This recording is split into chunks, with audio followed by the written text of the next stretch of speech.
Olá, seja bem-vindo a mais um vídeo do Alice no País do Futebol. Eu sou a Alice Couto, eu sou jornalista e o tema de hoje é voz. Bom, para quem não conhece aqui o canal, seja bem-vindo, né?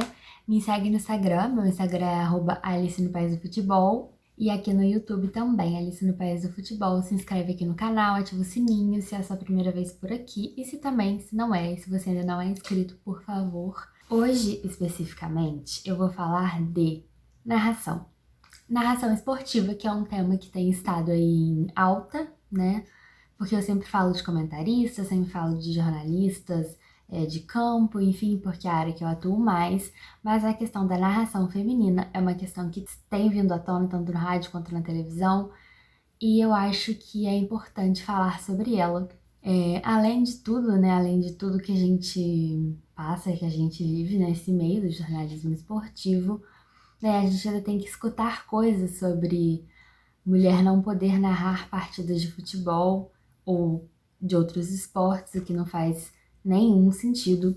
Então, para embasar este vídeo de hoje, além de exemplos que eu vou citar aqui de narradoras, eu vou usar como base um dos meus livros favoritos de todos os tempos, que eu sempre falo dele aqui, acho que eu já cansei vocês inclusive, que é o Everyday Sexism da Laura Bates, que é sexismo cotidiano, que infelizmente não tem tradução no Brasil ainda, porque assim, no que depender de mim, eu vou falar desse livro até traduzirem. Bom, primeiro a gente vai começar com um tópico de narração no geral. O tópico de narração, né, que começou no rádio, obviamente, né, porque até então não tinha como você acompanhar partidas ao vivo por VT, enfim, de qualquer forma. E como tudo que diz respeito ao futebol, essa tarefa foi naturalmente incumbida a homens.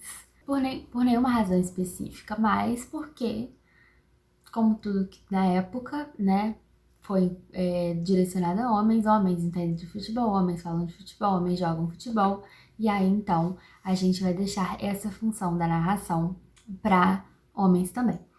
E à medida que o tempo foi passando, né, e as mulheres foram entrando no mundo do futebol, essa questão foi ficando um pouco ultrapassada. Mas a questão da narração, ela virou ainda assim um tabu. Até hoje é um tabu uma mulher narrar um jogo de futebol. Em todos os meios, né, a maioria dos meios de comunicação aqui do Brasil tem contratado narradoras, mulheres, para integrarem os elencos, né, de narração da emissora e também começado a cobrir campeonatos femininos. Isso tudo está muito atrelado ao momento que a gente está vivendo, mas como eu vou falar só de narração hoje, vamos ficar com a narração. Para isso eu vou começar com uma citação da Laura Bates, que logo no início do começo do livro, logo no início do começo é ótimo, logo no começo do livro, né, do Everyday Sexism, ela fala o seguinte, que não é fácil você pegar algo que é invisível. Ela fala isso também muito associado à questão de denunciar assédios sexuais no trabalho, denunciar, enfim, todo tipo de sexismo e de machismo e de, enfim, assédio. Ela fala sobre essa questão especificamente, mas essa é a introdução do livro, que ela fala o seguinte: é muito difícil você pegar algo que é invisível e transformá-lo em algo visível, especialmente quando isso é um problema, né? Quando é um problema, quando as mulheres estão segregadas, quando incomoda dizer.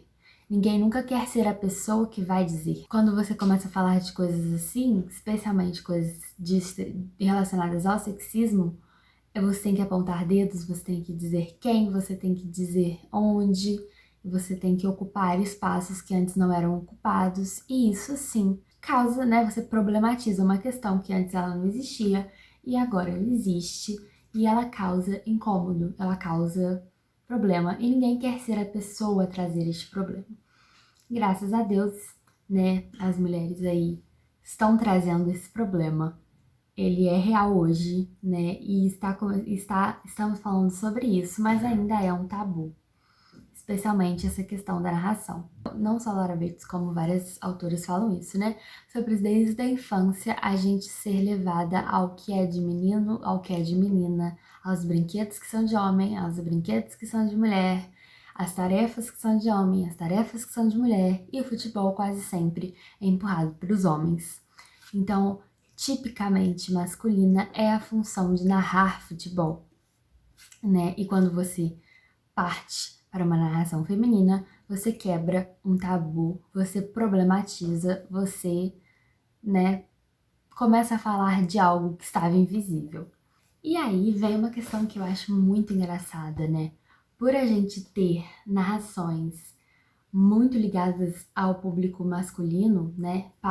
Feitas dos homens para o público masculino, é muito comum que a gente veja pessoas dizendo: ah, mas a voz da mulher não combina com narração, eu não consigo me adaptar. Bom, em primeiro lugar, né? Se não combina ou não, se combina ou não é uma questão, porque esse estilo de narração foi escolhido por homens.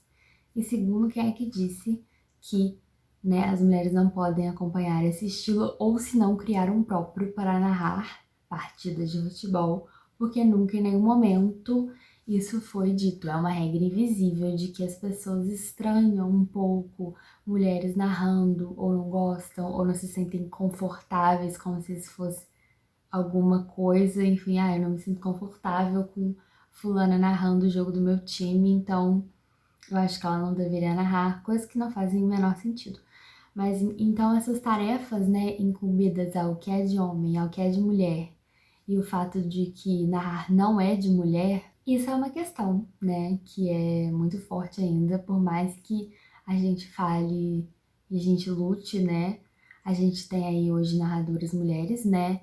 Vou destacar aqui duas, vou destacar a Isabelle Moraes e vou destacar a Renata Silveira, né? A Isabelle Moraes, no rádio, e agora tá na Band, enfim, fez uma trajetória linda aí na Copa do Mundo Feminina e agora também narrando jogos tanto das competições femininas quanto das masculinas. E vou destacar também a Renata Silveira, que é a primeira narradora dos canais Globo. Eu trouxe o exemplo das duas, temos várias outras, porque são elas que estão causando mais discussões, né, sobre elas com maior audiência que está sendo discutido. Antes de ir pro próximo segmento da Laura Bates, eu queria falar aqui da Rádio Mulher novamente. Ai, Alice, mas você sempre vai falar da Rádio Mulher? Provavelmente, que é aquela rádio que aconteceu nos anos 70.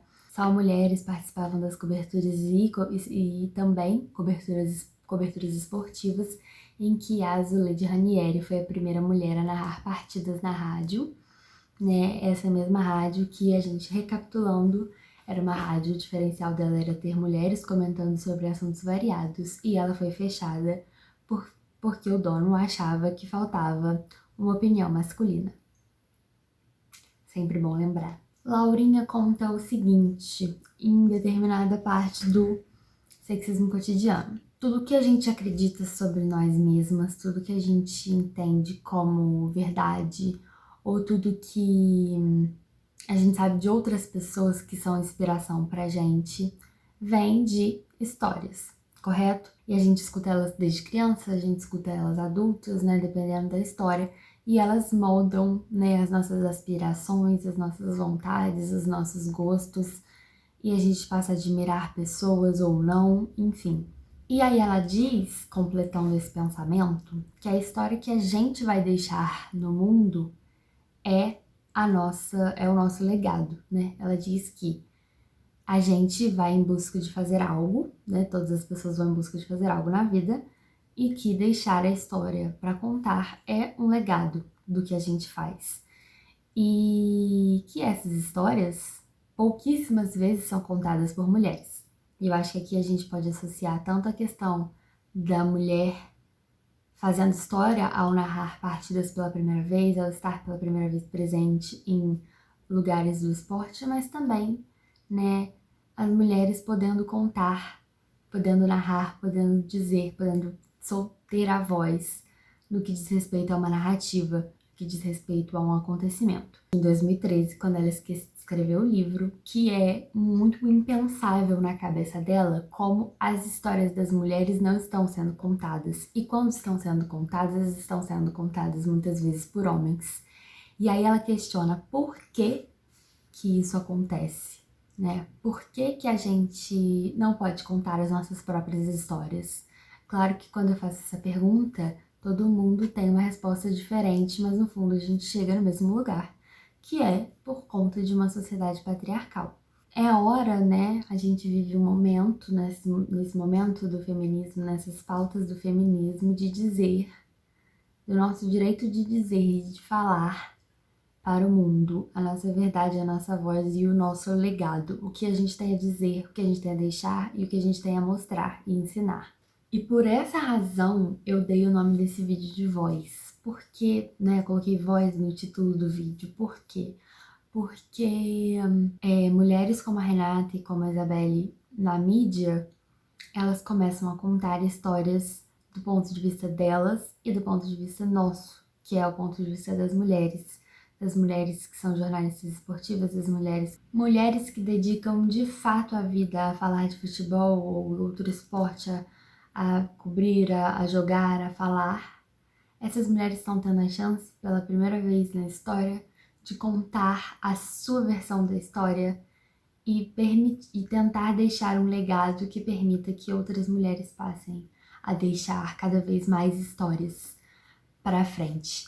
Esse momento inicial, por mais que ele pareça pequeno, ele é fundamental para que a gente esteja cada vez mais forte e cada vez mais marcadas na história do esporte. Espero que vocês tenham gostado desse vídeo. Se você gostou, se inscreva no canal, ative o sininho para as notificações e deixe seu comentário sobre o que você pensa sobre a voz das mulheres de fato chegando, literalmente, ao futebol. Então, muito obrigada por esse vídeo, um beijo e até a próxima!